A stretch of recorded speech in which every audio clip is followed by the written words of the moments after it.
Hey Tamers, and welcome. Today we're talking about the green staple cards that you should have, especially if you're starting off. If you're starting off, you don't know what cards are good or which ones you should get. So that is why I'm actually making these videos, and I'm going by every color and kind of going over with you which cards are the staple cards to have with those specific colors. And today's video, we're doing the green, so let's get into today's video. So honestly, starting off with these babies, honestly, we don't have a lot that are good, to be honest with you. They're very situational, like digibursting, or if you're suspending mons and etc. The only two that I could really say that are kind of staple cards for DGX is first this Argomon here, just because when you unsuspend during your unsuspend phase, you gain 1 memory. It isn't very situational, if you understand what I'm trying to tell you. And then of course the Coromon here, it's good because it helps you when you attack. You can reveal the top card of your deck, and then you can see if you want it or not. If not, you place it in the bottom, so then that way when it's your turn again, you'll actually draw that card, or now you will draw a different card because you use Coromon's effect when you attack and then place it at the bottom. So it does help you kind of go through your deck or just kind of see what you're getting ahead of time, which is why Coromon is actually really good. So that's only 2 eggs. Moving on to level 3s, aka rookies here.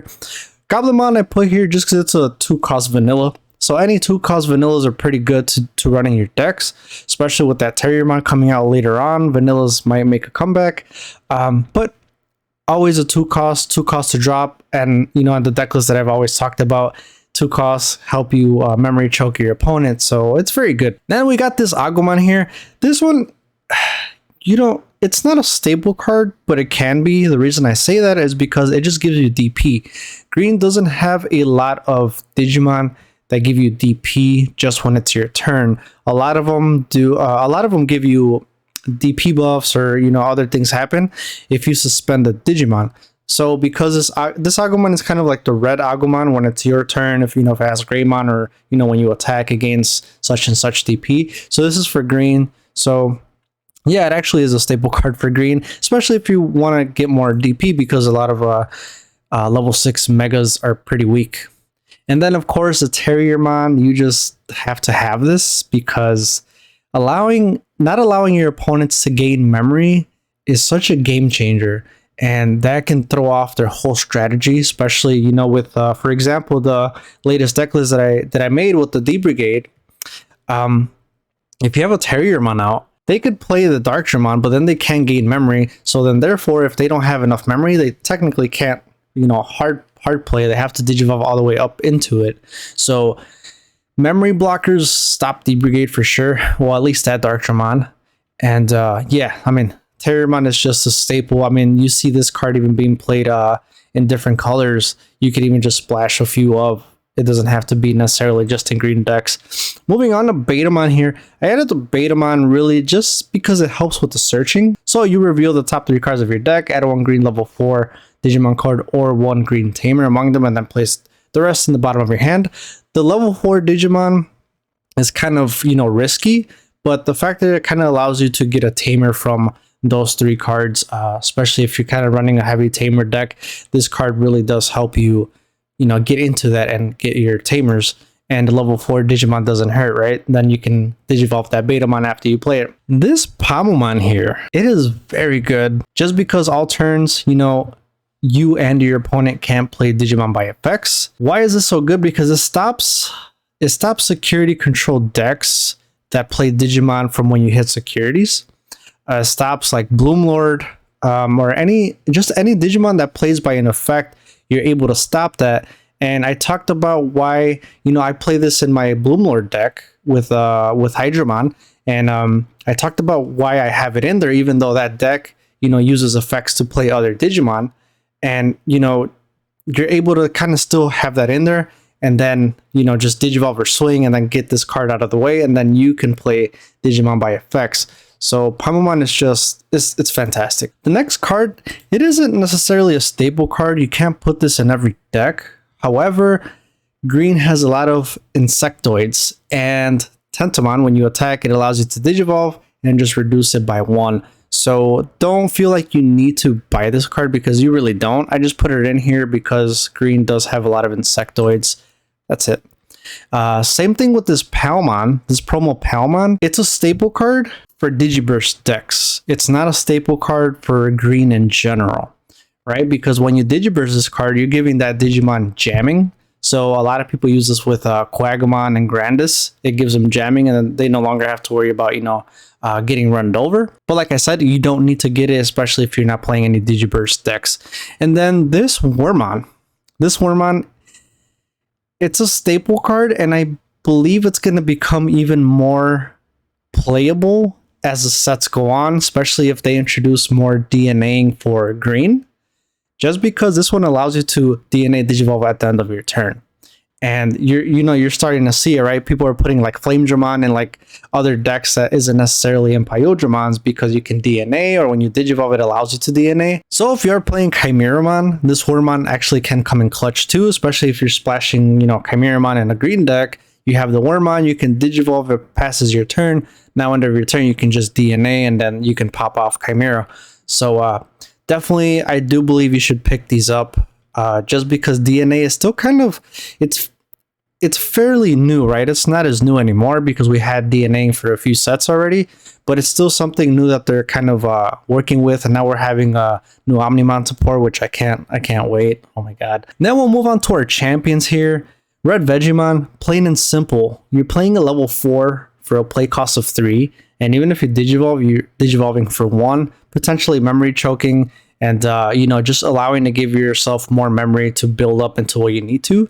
So either the Red Vegemon or the Weedmon, the Digibursting one. The Digibursting one, I use it in the Blue Mord, and even though I don't Digiburst unless I'm using Ninhogg, it doesn't really matter. It's just the whole concept of Digivolving for 1.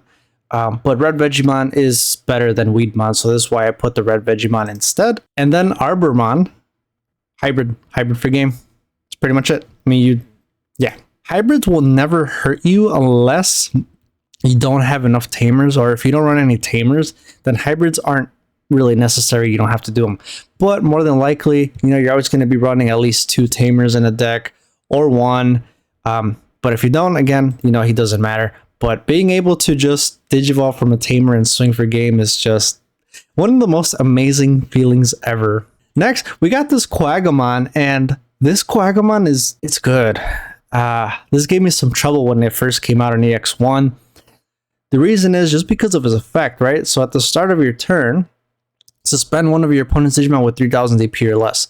Now, the reason why I put this is, for example, even if you're going against someone, they have a Terriermon, right? The memory choking one, or a Betamon, or a Psychmon, whatever it is, you just have that Quagamon and it's going to get suspended. And you get to choose which one you suspend. So if they have multiple, obviously you choose the one that's giving you the hard time. And now you could swing over it, and then you can Digivolve if you're worried about it. And then of course the Inherit is also good as well. But again, the main reason why I put this card here is just because of the start of your turn. Up next, we got Gargomon. And the whole reason I'm putting Gargomon in here is because when you Digivolve, and if you have a green tamer in play, you reduce the Digivolution cost by 1. So this is awesome because it brings a lot of 3 cost, 4 cost, 2 cost even down by 1.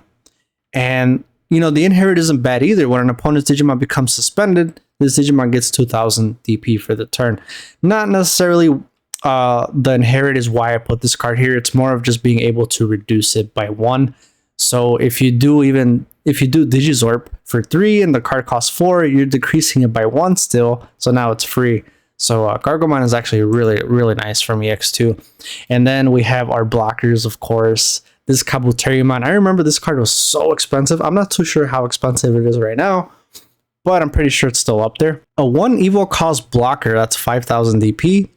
And then when attacking, lose 2 memory. As I've stated before in some of the videos, it isn't always a bad thing to lose memory when you attack, just because it could end up leaving your opponent at 1.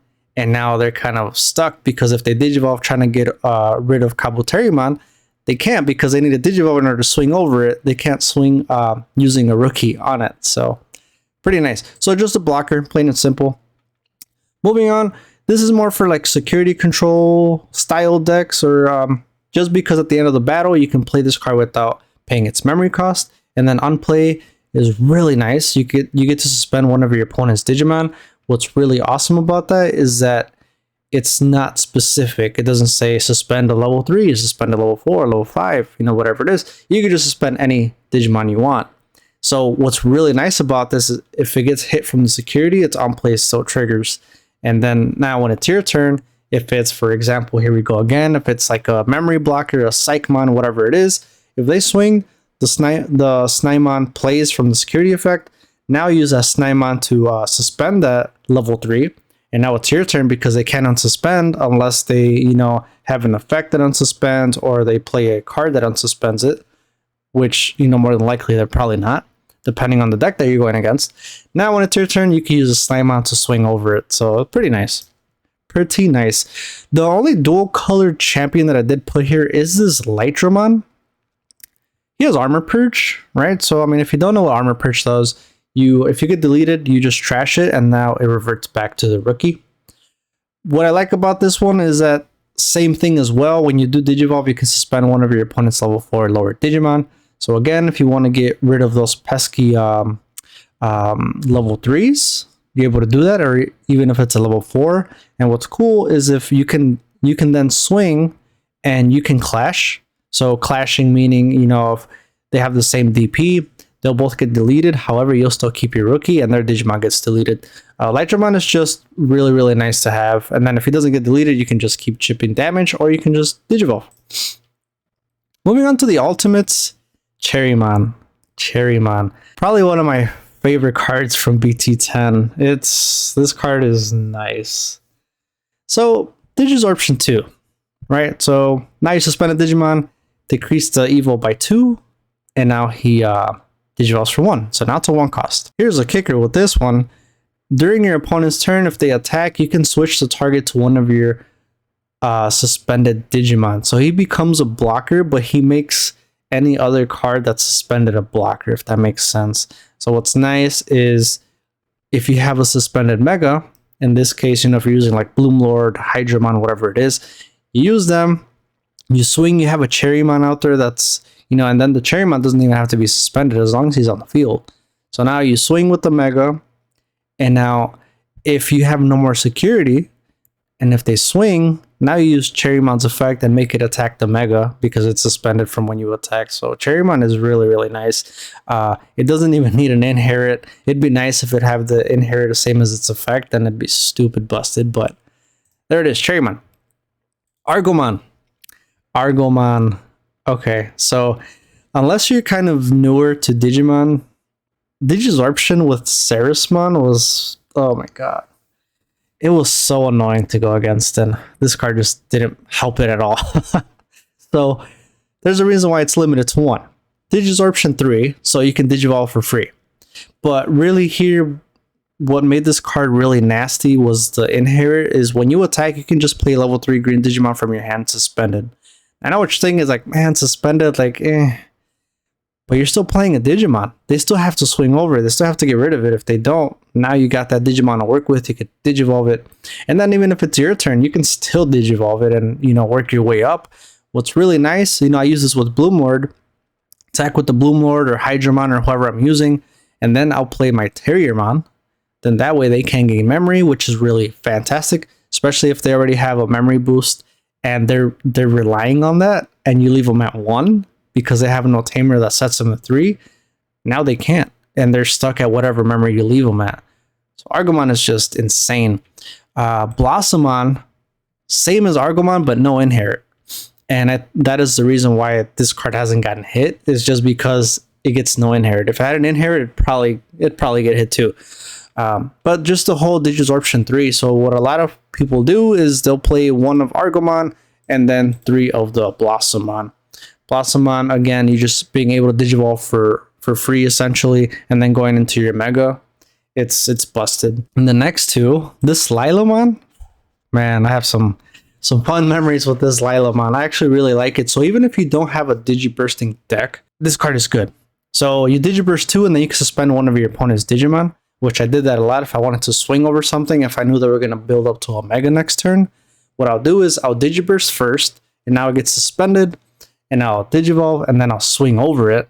And then the inherit here is when you attack, if you have a tamer in play, suspend one of your opponent's Digimon. So essentially in one turn, you can suspend up to 2 Digimon. if you're able to unsuspend and suspend and unsuspend, it triggers multiple times. It's not once per turn. So Lilomon is just nasty. So do pick her up. She's really good. Mega Kabuterimon, another one. This card is awesome. The inherit is just beautiful, just because of the fact that when you do delete something, you can trash the security. Back in the older sets, I was about to say in the day. Well, I guess kind of in the day, right? But whatever. So back in the day, you know, a lot of people played, you know, security control, and that was security control. You had security control with Megazoo, and yeah.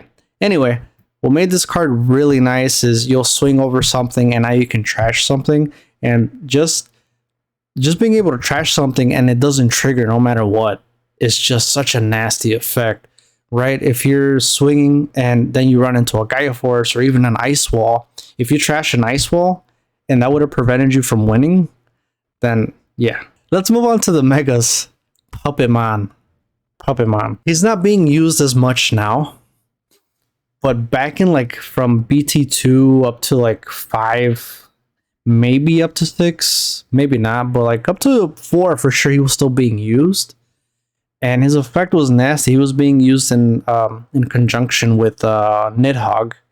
So when you unplay him, you suspend one of your opponent's Digimon, and then during your next opponent's unsuspend phase, none of them can unsuspend. So I lost so many times from this. They would actually drop this in Rookie Rush. So back in the day when Commandramon wasn't a D-Brigade like rush, you just had like the 1 or 2 Commandramons. Anyway, that was a Rookie Rush, and they would actually have Puppetmons in that deck. So then that way it prevented you from, you know, being able to attack over their rookies. And then of course, when attacking, you gain 1 memory. Puppetmon he's good.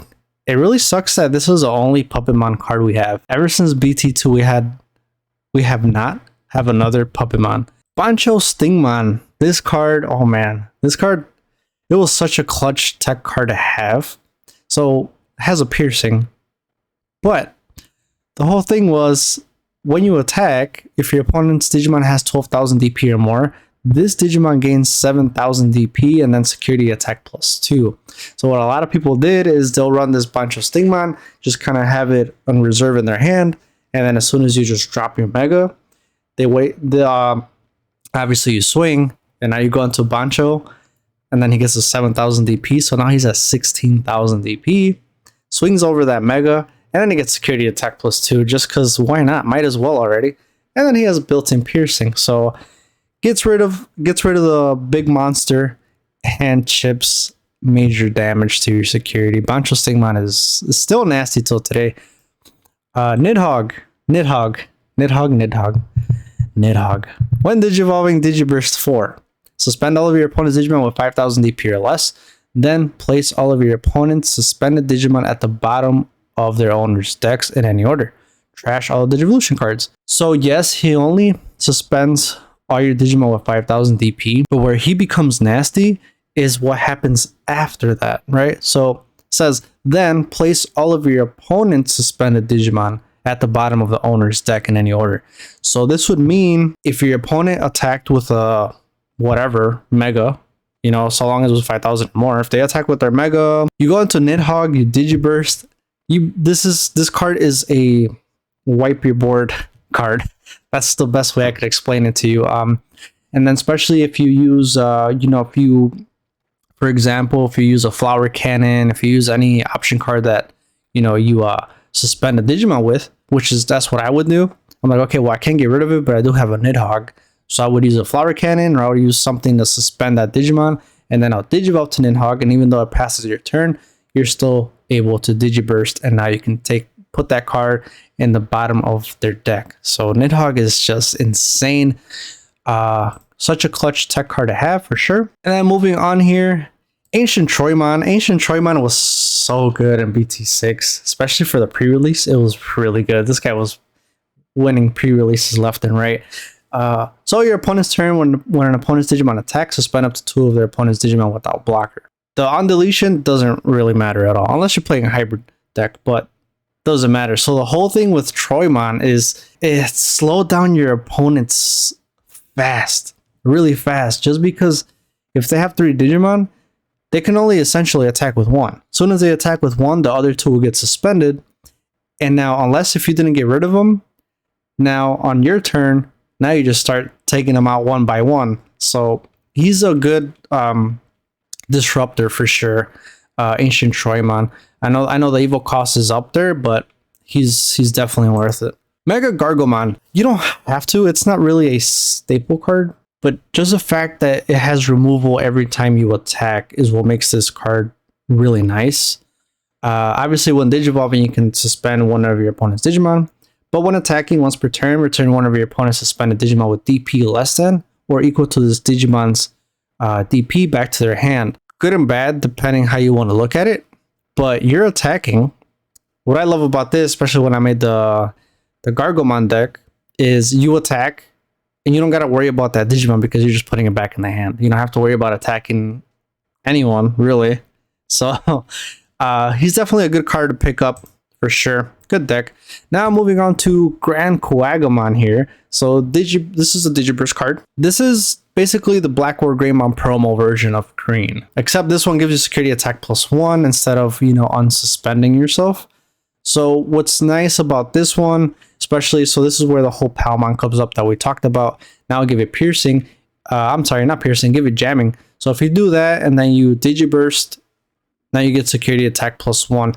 This isn't really a staple card, honestly, but it is a good card to have. This one can be a little more of a staple card.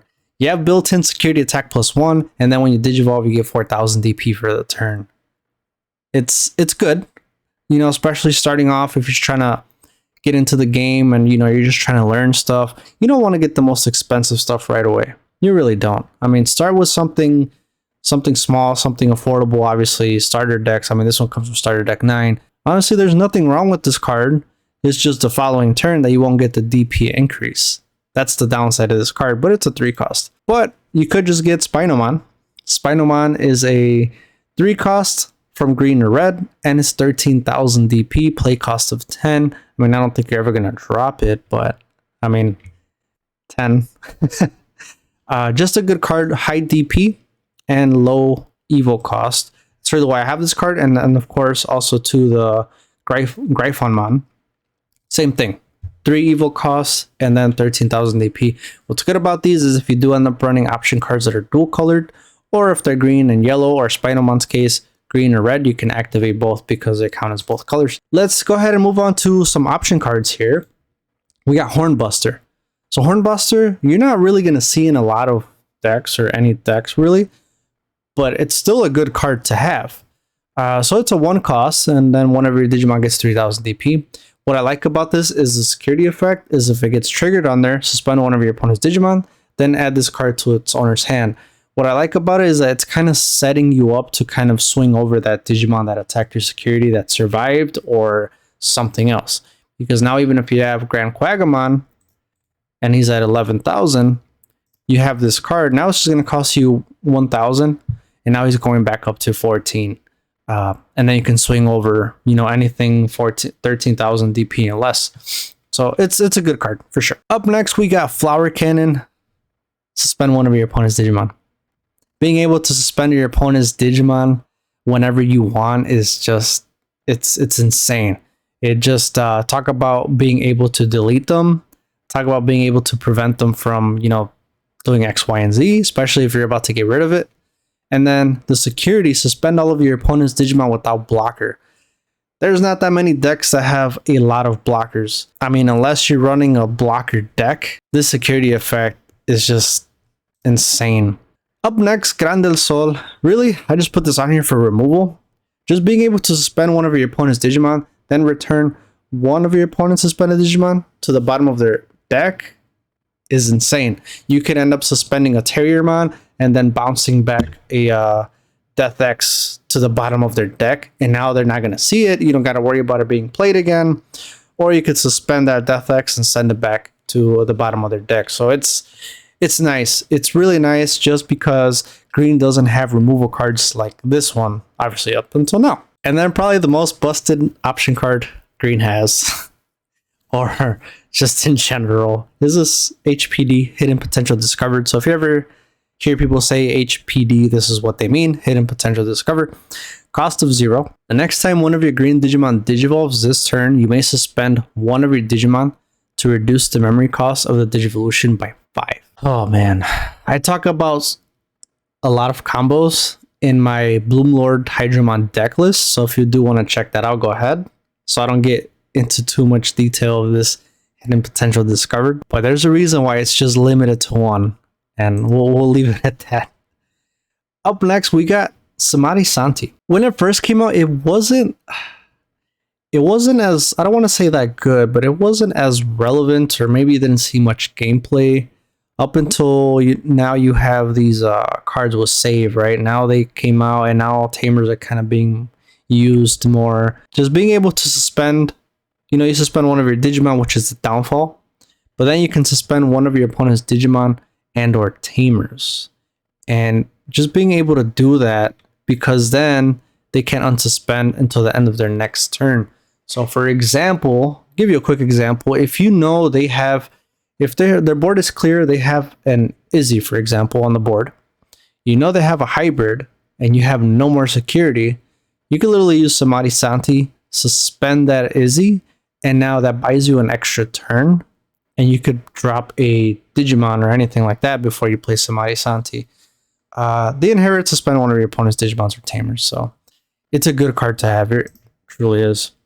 And I'm saying this about all the cards, but Digivolution plugin S is busted.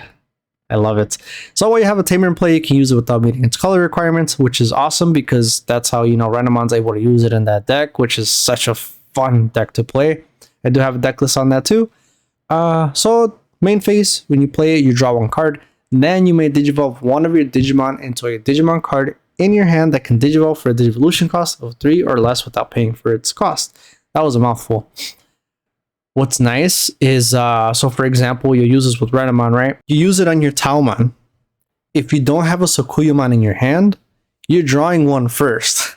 This has happened to me where I'll draw Sukuyamon, and now that one that I just drew, now I can digivolve into that Sukuyamon for free, and now we're drawing again. What's cool is that you draw twice and then you get to digivolve for a play cost of 2 because you only dropped it for 2 instead of 3. Really good when they're choking you or you don't have a memory set tamer and you're left at 2, or even if you're left at 1 and now you want to choke them, they'll be left at 1. Security, reveal top 3 cards of your deck, add 1 Digimon card among them to your hand, place the remaining cards at the bottom of your deck in any order, then add this card to your hand. Being able to cycle through your deck and get a Digimon and then get this card into your hand and then potentially playing out as effect is nice. Then green memory boost. We're not going to spend too much time here because in the other videos we already talked about green memory boost, but just being able to go through your deck, get a piece that you need, and then potential future memory so far as you don't get blocked, and then being able to just use it more strategically. Needle spray. Suspend one of your opponent's Digimon. Security. Activate this card's main effect, then add this card to your hand. And moving on to tamers. Honestly, with the tamers, if we really want to be real, I did put these 2 here, but the only one you really need is Mimi. And I know she's super expensive, but you will use her as long as you play Digimon. That I can guarantee you. Just because if you have 2 or more less memory, sets you to 3. Memory set tamer. But here's where the kicker comes in. If you have a level 5 or higher green Digimon in play, you can suspend this tamer, hatch 1 Digi-Egg card into an empty space in your breeding area, or move 1 level 3 or higher Digimon from your breeding area to the battle area. You can win games like this. I talked about it in Bloomlord. I'll quickly go over it. If you attack with the Digimon, they have 2 security. You already have a Digi-Egg in your breeding area. After you attack, or now you Digivolve into a rookie, they have no more security. You can tap Mimi, move up from the breeding area, and now you can swing for game. This is one of the way to bypass summoning sickness, what we call, not Digimon, but what usually we call in the TCGs. That's one way to bypass it. Not to mention, it also helps you just being able to draw and Digivolve, right? So like you didn't draw something. Now, okay, well I could tap Mimi, hatch another egg, and now I can Digivolve and then draw again. So she's crazy. She's crazy. Ruli, kind of like Hero, but not as good as Hero. So when you, obviously the memory setting thing, and then when you attack with the Digimon that has Angoromon in its name, or is a level 5 or higher, by suspending this tamer, suspend one of your opponent's Digimon with 5,000 DP or less. Again, just going back to Psychmon, Betamon, Terriermon, being able to suspend them when you attack, it's good, because now after that swing you suspend them. If you have another Digimon, you can just go ahead and swing over it. So just being able to suspend is insane. And then Izzy, this one isn't a staple card, but it is really good. Just because when one of your opponent's Digimon becomes suspended, you may suspend this tamer to gain 1 memory. I use this in my Terriermon deck. I don't know if I have a video. I think I have a video on it. Or maybe there's a match, but anyway, he's good. So he's more kind of situational. If you're running a deck that suspends a lot, he can be really, really nice. Again, check out all the other ones that I do have. I'll kind of post them here. And make sure you're subscribed so you can stay tuned and know when I post the other colors that I'm finally going to finish, right? We just did green. I think we still got like 3 or 4 more colors to go. So I'm excited, and I'll see you there.